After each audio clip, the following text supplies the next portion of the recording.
Welcome back to Lidat. I'm your boy Sam Jose. Today we are talking about Elon Musk and how the GOAT is now owns roughly 10% of Twitter, which makes him the majority owner. What do you think about that? Well, first I want to start with a little song for you. How is your song? Get it? Wait for it. Yeah, okay. I got a bottle. I twist it. Oh shit, I can't twist this shit. I twist it. And there's nothing. I got cologne.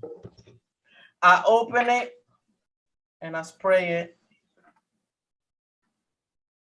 I'm Dominican, but I use lotion.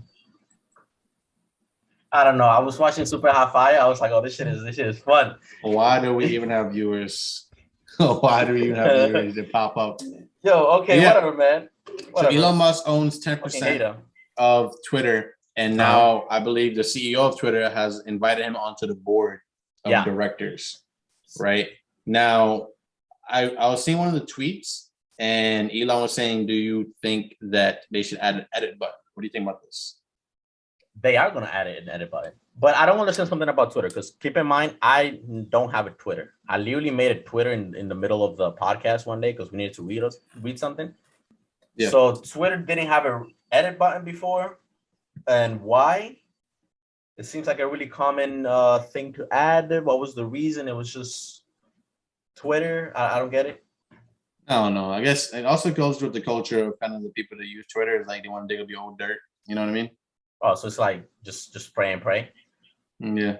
Okay, so I'm gonna show you this article real quick.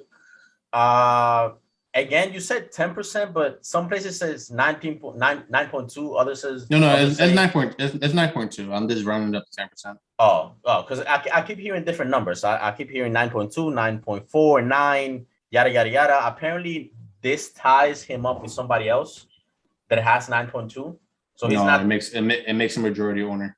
Majority. From everything I've heard, he owns the biggest stake in Twitter now. I'll look for it in a few. Let me see if I can make this larger, because I could have sworn I saw an article where it ties them up with it ties them up with somebody else, which is the majority owner. So I don't know why this thing went back to normal. But I'm pretty sure Jack Dorsey, the old owner or the person that ran everything, only owns 2.5% of it. Yeah, I thought he owned more, but apparently it's a corporation that owns more. So, you want to go or I want to go? This is from CNN Business. Okay, you can go.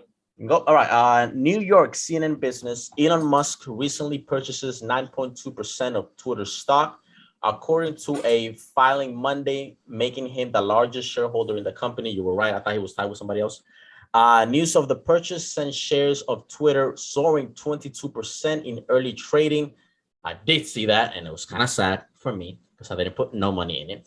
Musk did not disclose what he paid for the shares, but his stakes was worth 2.9 billion as of close of trading Friday, and 3.5 billion after the spike early Monday. You want me to continue, or you're good to go? A little bit more. Yeah, I really want to talk more about what do you think is going to happen? What do you think Elon does, right? Because me and you were discussing whether or not he would open up his own social media site or just outright buy Twitter. And I was leaning more towards Twitter because it already has an infrastructure that exists. I don't even know what he would build new, really. Because I feel like a lot of the video, picture, and blogging things are kind of already popularized on certain sites. So I really know what he would have done new. Well, let me ask you this. Do you think that Elon Musk is, according to the Washington Post, they say Elon Musk's Twitter investment could be bad news for free speech? That to me makes no sense. Who's this by? The Washington Post. Oh, you mean the writer? Timothy O'Brien, Bloomberg. Yes. So he's from Bloomberg. You want to read it or you want me to read it? I can read it. Practice for me. Elon Musk just bought a $3 billion stake in Twitter Incorporated, I'm guessing, because when you are the world's richest human, you can toss billions around like poker chips. I highly doubt that Elon Musk just decided one day I'm going to buy Twitter. I think he thought about this. Maybe just another piece of performance art from Musk, who has alternately endorsed and pushed Bitcoin to great effect. Posh, I'm guessing. He's also taken to Twitter to hype altcoins such as Dogecoin and Shiba Inu, while simultaneously warning followers do not bet the farm on crypto. It seems to me that he has already like a negative view of Elon, you know. It seems to me, yeah. So I mean, we can read the whole thing, but I already kind of guess what his views on this whole thing is. Well, his Twitter rants and rave have been wide-ranging and unfettered. He once tweeted that, then deleted a meme comparing Canadian Prime Minister Justin Trudeau to Hitler. He tweeted that. He's tweeted transphobic memes. He slanged a British cave explorer as a pedo guy. Yeah. So it seems like they don't like what his personality or just his views on whatever. But I think he was pretty clear when he stated that he's a free speech absolutist, which means that anyone can say whatever they want and no one can stop them. Granted, there's laws that's going to prevent this. Like him being invited to be on the board, I think is to help, not only to help Twitter, but it's also to prevent Elon from doing as much damage as he wants to do. Because I'm pretty sure to have controlling power of Twitter, he has to have 15%. He has to own 15% of Twitter to have to control exactly how everything goes on, right? So if he's able to, but if he's a board of directors, he cannot own 15%. And he can't buy up 15% after becoming one of the board of directors. After, I think he has 3 months until after. Yeah, he has 90 days. That's from I heard. Yeah, so he can buy the 15% altogether. So this slows him down. It slows down the process, and they're going to try to.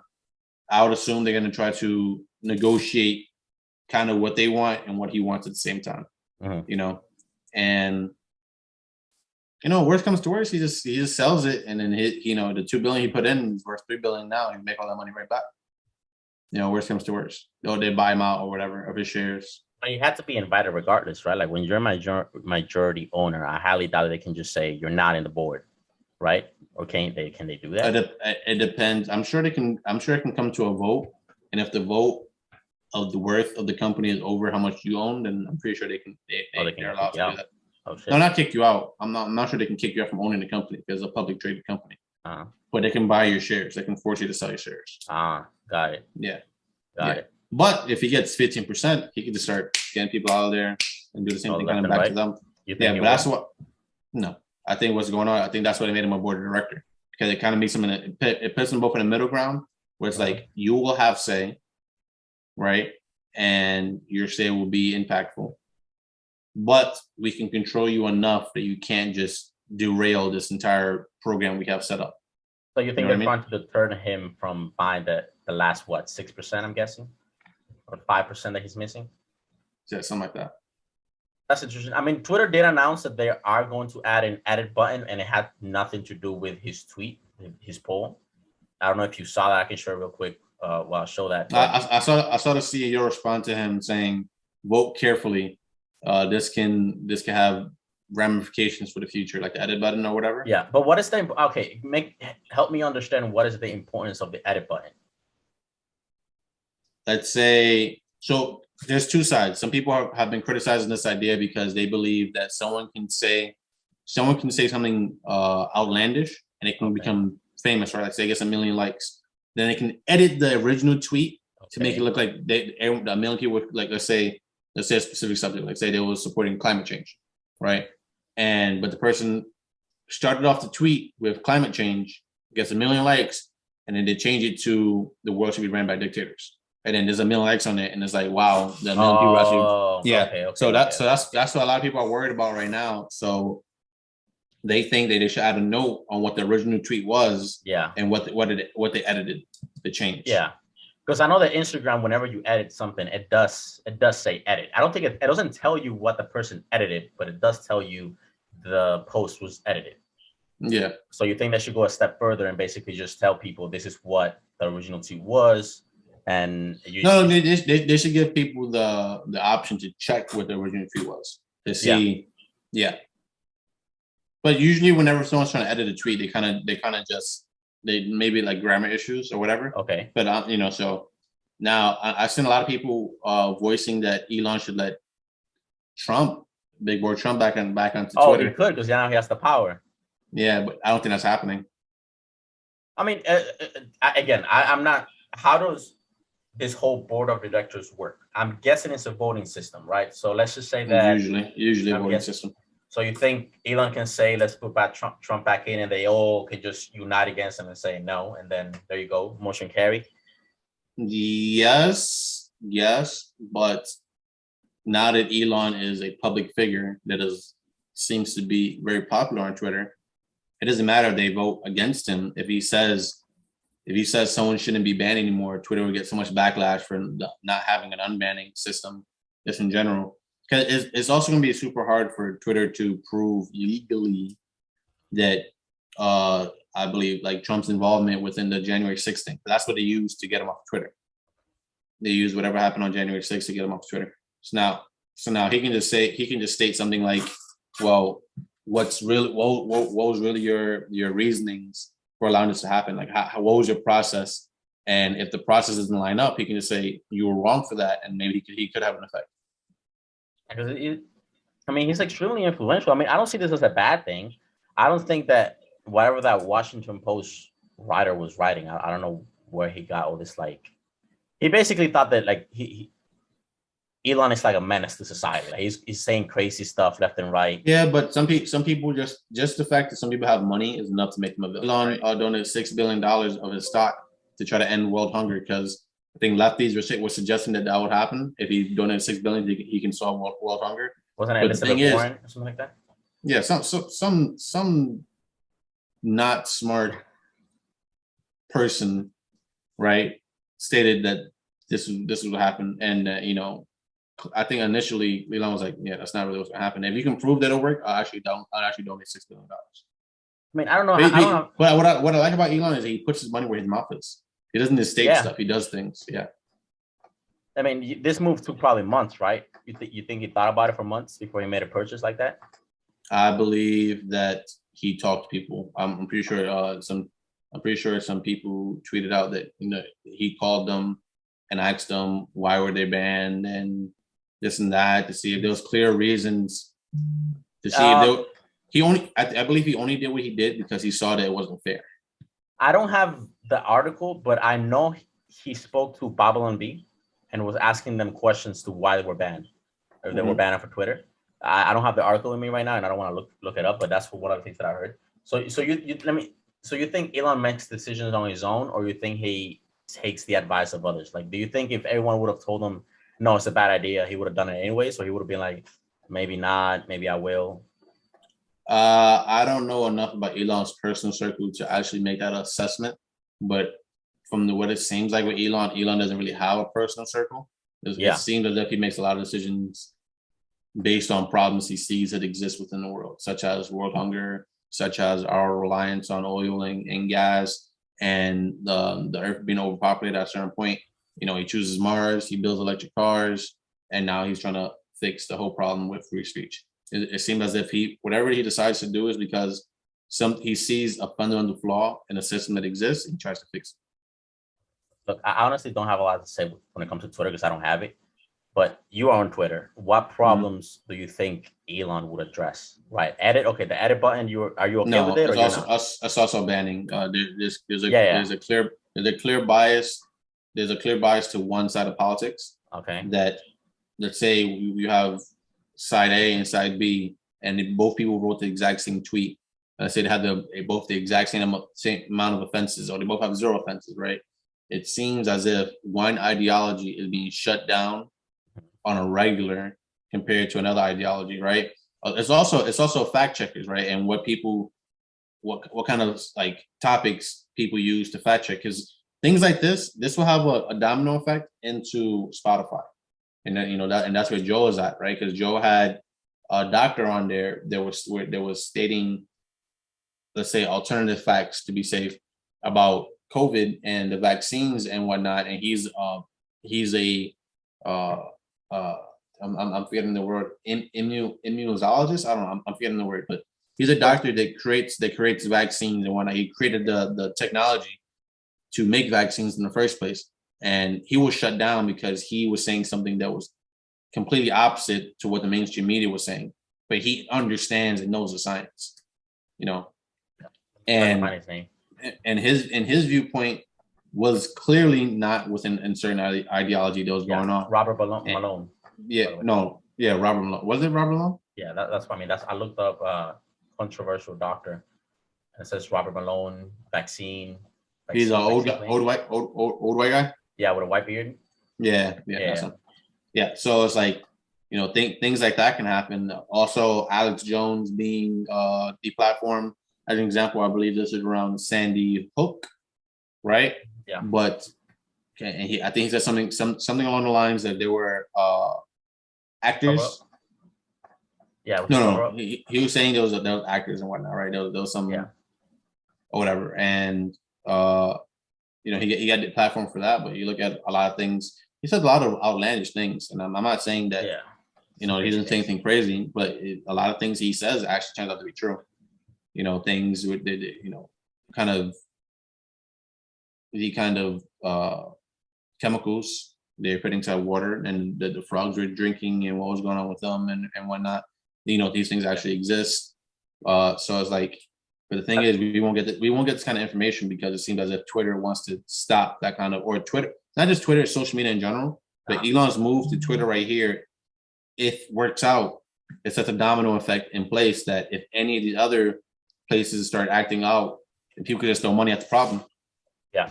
I mean, on the Alex Jones frog thing, I think I remember it. It's just the way he says it. I think he said something along the lines of like, they're making frogs gay or something like that. Yeah. It was a little bit wild. Yeah, it does sound crazy. Yeah, but I mean, I don't use Twitter much.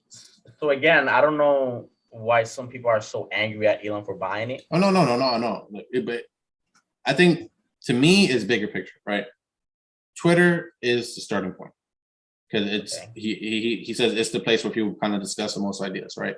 I would disagree. I would think YouTube really is, but he says Twitter, right? Okay. I believe, for instance, I have been shadow banned on Instagram multiple times. Whenever I post content from YouTube, my engagements dip down dramatically. And whenever I have an opinion that is drastically different, or even different just by a little margin from the mainstream view, I'll go from having 200 viewers on something on a story, or thousands of viewers on a reel, to 3, like shadow ban, like to oblivion. Like, so it's like, these things do happen, these things do exist, and Instagram shadow ban's hard, right? So that's Facebook altogether. So which would suggest that if Elon can affect Twitter, then he's only about 2 or 3 steps away from affecting Facebook. Do you think Facebook and Instagram will follow suit? Basically, they will have to follow suit, because then once you set a precedent. So see the whole banning things and getting people off of social media really started with Alex Jones. That's where it really started. And once you set a precedent, then people will follow through with the precedent, right? But once you set a new precedent and people have to be worried, then they're like, well, this could happen. You know what I mean? Until someone finds a counterattack, things change. Yeah. Yeah, that's my thoughts. I don't have much on. That's my thought on Elon. Elon, good for you. I like the fact you like to.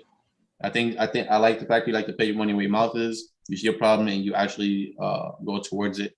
I appreciate that. We need more American heroes like you, and you will be an American hero. But I think by the time you pass away, your legacy within America will be solidified and established. I think it already is, but now you're just adding tears onto the legend that is Elon Musk. And we appreciate the side conversation, you don't think the left view of Elon is going to destroy that? Just saying that because there's a conflict. There's going to be a conflict that exists there. Is that they all want to be all for oil and gas, and the main person that's making that happen is Elon. But Elon also wants free speech, absolute free speech. Yeah. Right. So there's going to be a conflict there, where it's like, do you care about the climate more? Do you care about free speech? Free speech.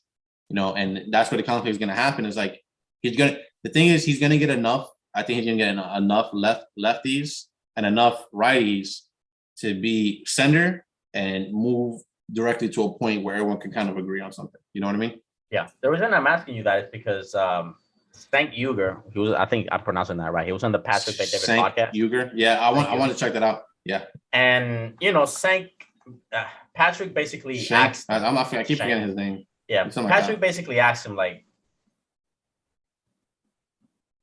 because I believe the government gave Elon some money to start business. I don't know if it was the test. They gave him, I think, like 100, 200 million.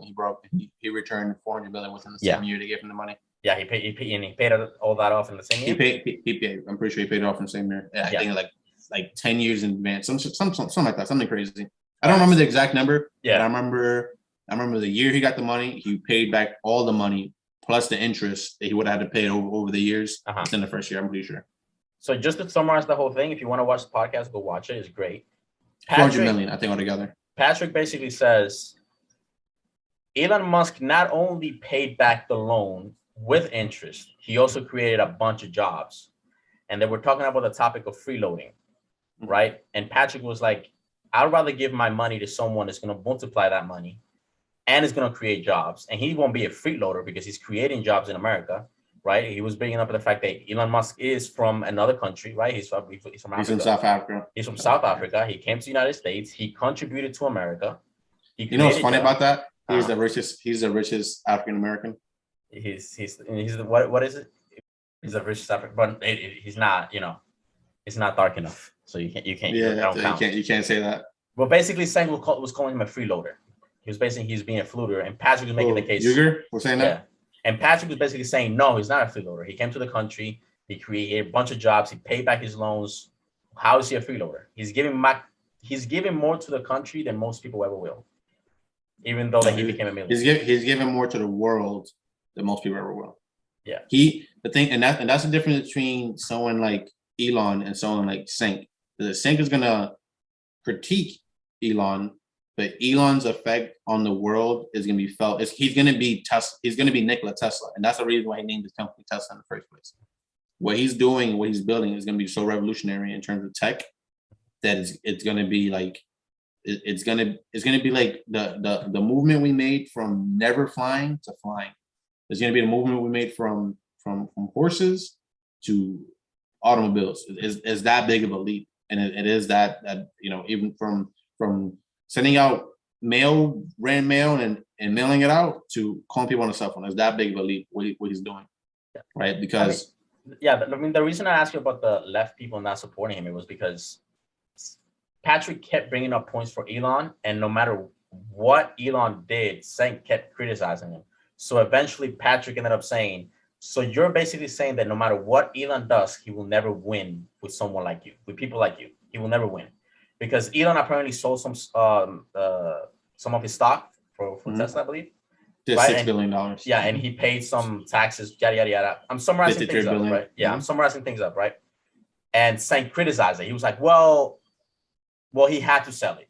And Patrick said, well, there you go. You're making it hypothetical. You're saying that he would have done it regardless. No matter what Elon does, you will never give him credit. Right? And that's why I'm asking the question. What did Sank did? What did Sank say?